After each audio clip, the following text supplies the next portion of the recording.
اب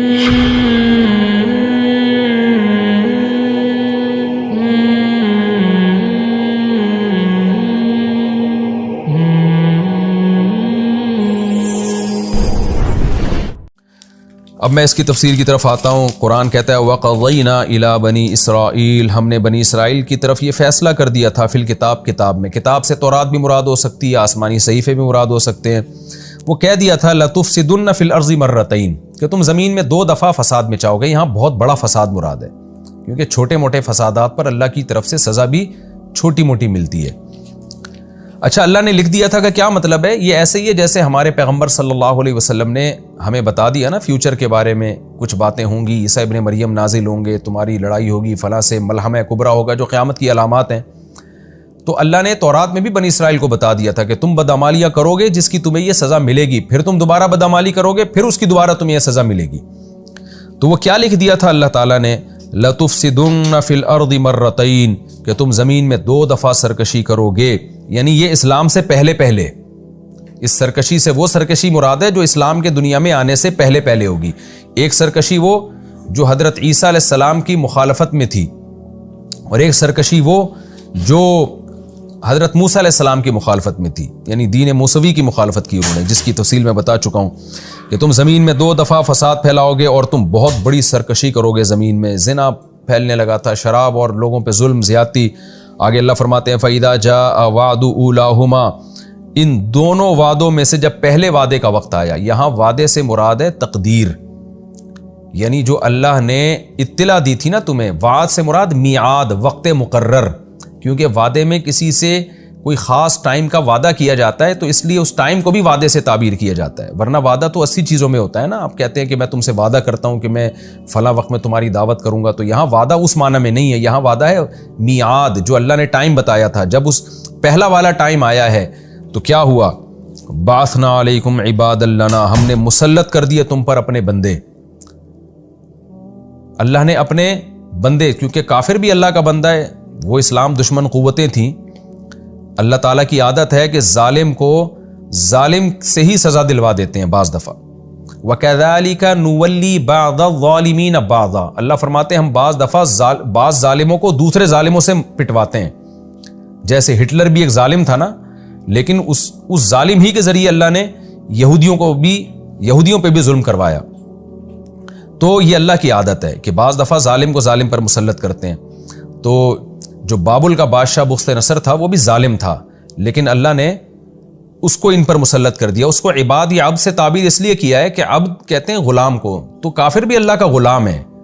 تو جب اللہ چاہتے ہیں اس ظالم ہی کو کسی پر مسلط کر دیتے ہیں، یعنی وہ بھی اللہ کے کنٹرول میں ہے، وہ بھی اللہ کی مرضی کے بغیر نہیں کر سکتا کچھ بھی۔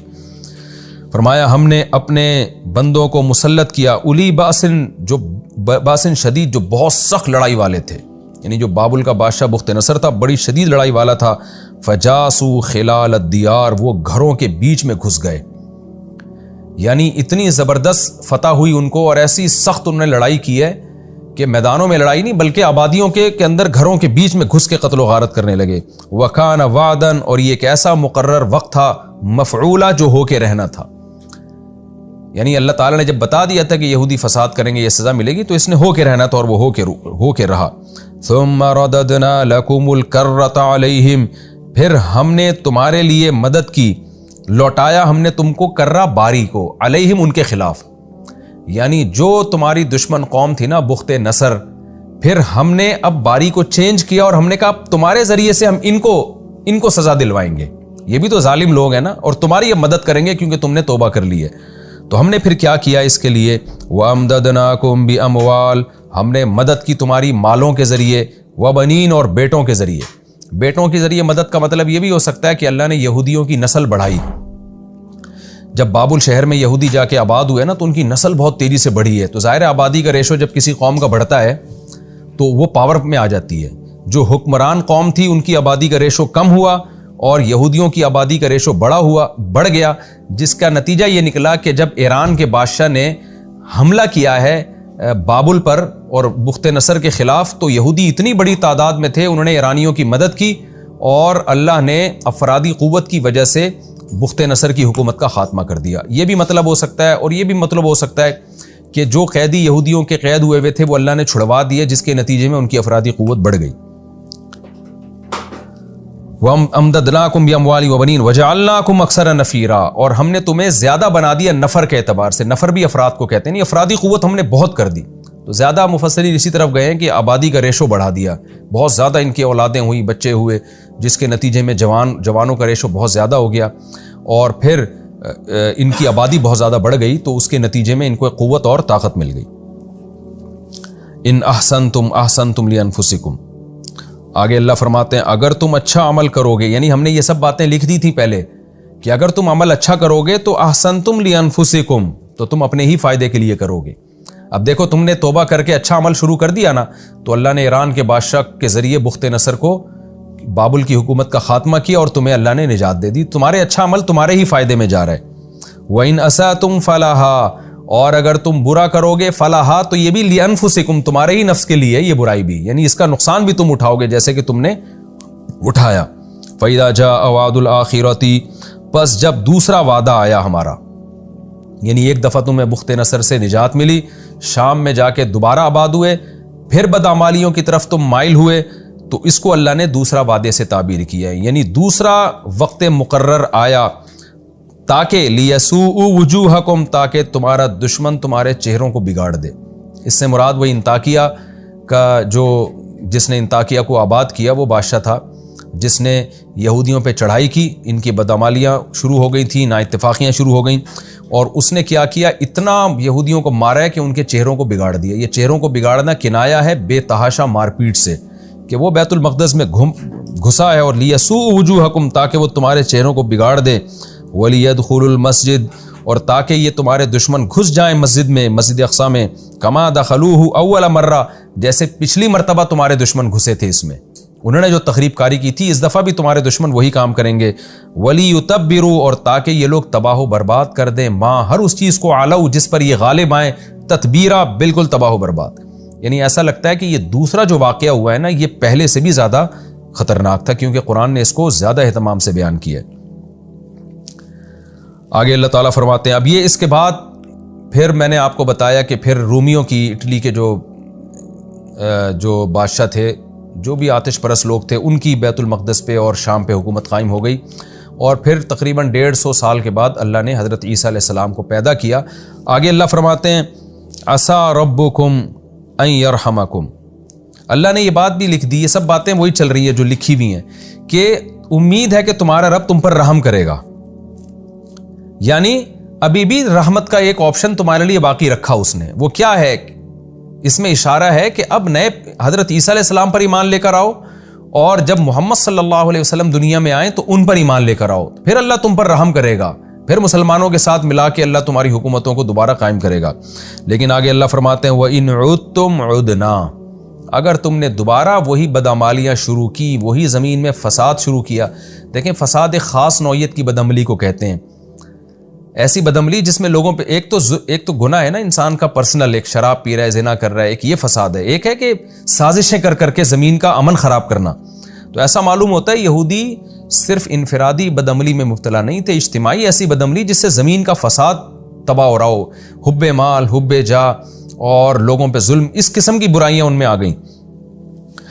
تو اللہ فرماتے ہیں وَإِنْ عُدْتُمْ عُدْنَا، ہم نے یہ بھی لکھ دیا تھا کہ اگر تم دوبارہ لوٹے تو ہم بھی دوبارہ لوٹیں گے۔ کیا مطلب؟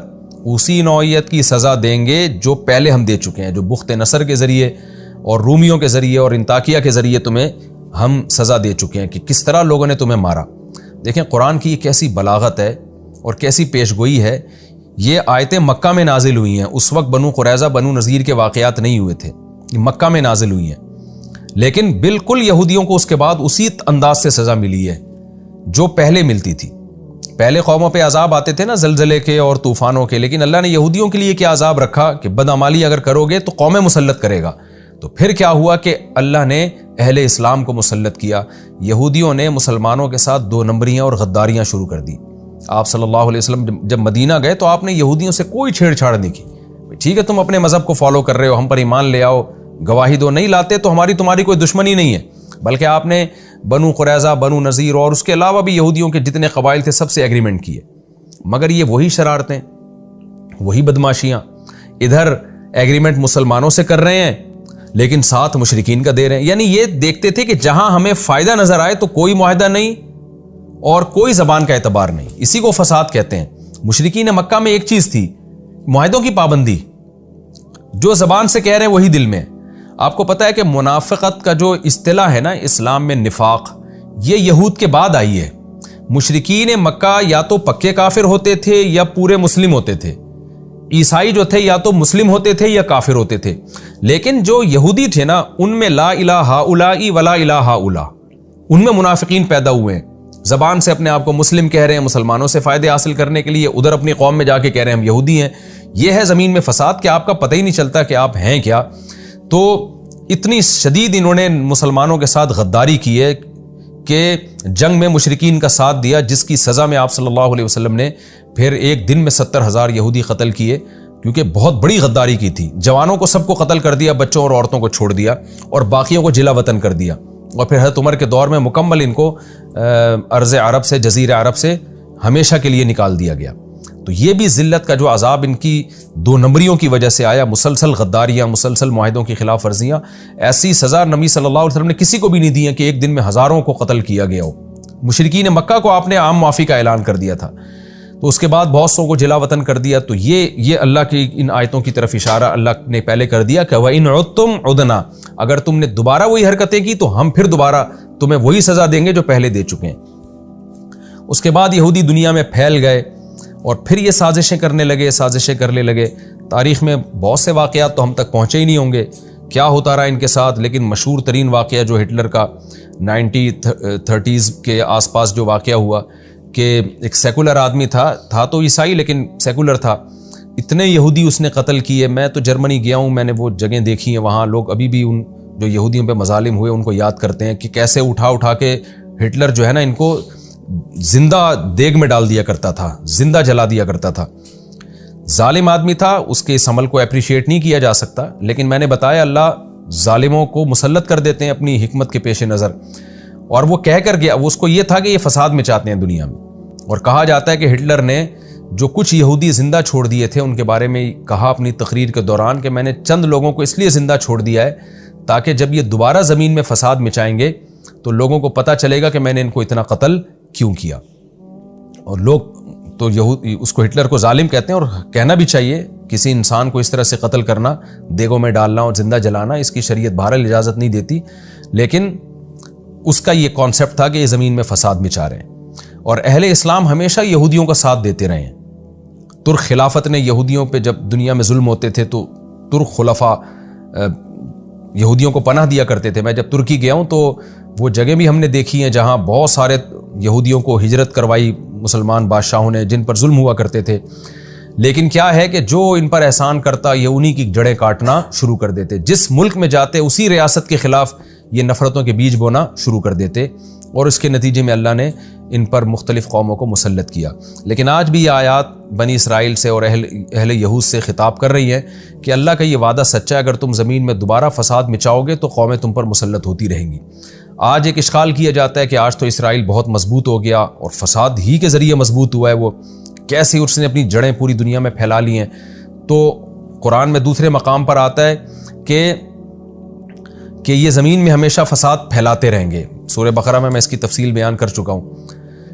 تو دیکھیں یہ جو فساد یہودی دنیا میں پھیلا رہے ہیں، گریٹ اسرائیل کی باتیں کر رہے ہیں، عین ممکن ہے یہ جو ان کو عزت ملی ہو یہ بہت بڑی ذلت کا پیش خیمہ ہو. یعنی اللہ کی طرف سے کوئی عین ممکن ہے فیوچر میں بہت بڑی ذلت کا انتظام ہو رہا ہو. اور صحیح بخاری صحیح مسلم کی حدیث میں یہ مضمون بہت وضاحت سے بیان کیا گیا ہے کہ قرب قیامت میں تمہاری یہود سے لڑائی ہوگی. تو ایک بہت بڑی لڑائی ہوگی اہل اسلام اور یہود کی. تو عین ممکن ہے یہ حالات اسی کی طرف جا رہے ہوں. باقی جو جتنا ہمیں احادیث میں بتا دیا گیا ہم اجمالی اس پر ایمان رکھتے ہیں. اس کی ڈیٹیل جو ڈیٹیل ہمیں بتائی وہ ہم ڈیٹیل سے بات کر سکتے ہیں، جو نہیں بتائی گئی اس پر ہم بات نہیں کر سکتے. تو ہمیں یہ تو بتایا گیا ہے کہ یہود اور اسلام کی بڑی لڑائی ہوگی دنیا میں. حضرت عیسیٰ علیہ السلام یہود کے خلاف لڑائی کریں گے، مگر عیسیٰ علیہ السلام نازل کب ہوں گے، حضرت مہدی کب آئیں گے، دجال جو یہودیوں کا ایک نجات دہندہ سمجھا جائے گا وہ کب ظاہر ہوگا، یہ تمام چیزیں احادیث میں مبہم رکھی گئی ہیں. تو ہم ان تمام علامات پر ایمان رکھتے ہیں، مگر ہم اس کی تفصیل میں نہیں جاتے۔ آگے اللہ فرماتے ہیں وَجَعَلْنَا جَهَنَّمَ لِلْكَافِرِينَ حَصِيرًا، اور یہ تو دنیا کی ذلت ہے، باقی کافروں کے لیے ہم نے جہنم کو حصیر یعنی قید خانہ بنایا ہے۔ دنیا میں اگر بچ بھی گئے تو آخرت میں نہیں بچ سکتے۔ تو دیکھیں اس قرآن سے ہمیں یہ بھی پتہ چلتا ہے کہ اللہ کو نہ کسی قوم سے ذاتی بغض ہے نہ محبت۔ اگر یہود نے اللہ کی نافرمانی کی اور اللہ نے دوسری قوموں کو مسلط کر کے ان کو مارا تو مسلمان بھی کوئی اللہ کے لاڈلے نہیں ہے۔ ان آیتوں سے ہمیں بھی ڈرنا چاہیے کہ اگر ہم من حیث القوم خدا کی نافرمانی اور بغاوت میں جائیں گے تو یہ سمجھ لیں کہ ہم کبھی بھی ترقی نہیں کر پائیں گے۔ آج ہماری عدالتوں میں غیر اسلامی قوانین بن رہے ہیں، ہم سمجھتے ہیں کہ اس سے ہم ترقی کر لیں گے۔ خوب سمجھ لیں مسلمان کی ترقی کے اصول کچھ اور ہیں، غیر مسلم کے ترقی کے اصول کچھ اور ہیں۔ مسلمان قومیں اگر اسلام کو چھوڑیں گی تو کبھی بھی ترقی نہیں کر پائیں گی، اگر وہ ترقی ہوگی بھی تو وہ ایک تنزل کا اور ذلت کا بہت بڑا پیش خیمہ ہوگی وہ۔ تو ان آیتوں سے ہمیں بھی عبرت حاصل کرنی چاہیے۔ آگے اللہ تعالیٰ یہ تمام مضامین بیان کر کے بتاتے ہیں ان ھذا القرآن، بے شک یہ قرآن ہے، یہدی للتی ہی اقوم، یہ وہ راستہ بتاتا ہے جو سیدھا راستہ ہے۔ یہ بتا رہے قوم کے عروج و زوال کے واقعات اور صحیح طرف تمہیں گائیڈ کر رہا ہے۔ وَيُبَشِّرُ الْمُؤْمِنِينَ الَّذِينَ يَعْمَلُونَ الصَّالِحَاتِ، اور یہ خوشخبریاں سناتا ہے ان مومنین کو جو نیک اعمال کرتے ہیں۔ جیسے اللہ نے یہودیوں کو بتایا تھا اچھا عمل کرو گے تو اللہ دنیا اور آخرت دونوں نوازے گا، تو یہ خوشخبریاں سنا رہا ہے۔ اَنَّ لَهُمْ أَجْرًا كَبِيرًا، وہ خوشخبری کیا ہے کہ ان کے لیے بہت بڑا اجر ہے۔ وَأَنَّ الَّذِينَ لَا يُؤْمِنُونَ بِالْآخِرَةِ أَعْتَدْنَا لَهُمْ عَذَابًا أَلِيمًا، اور یہ قرآن یہ بھی بتاتا ہے کہ جو لوگ آخرت پر ایمان نہیں لے کر آتے ہم نے ان کے لیے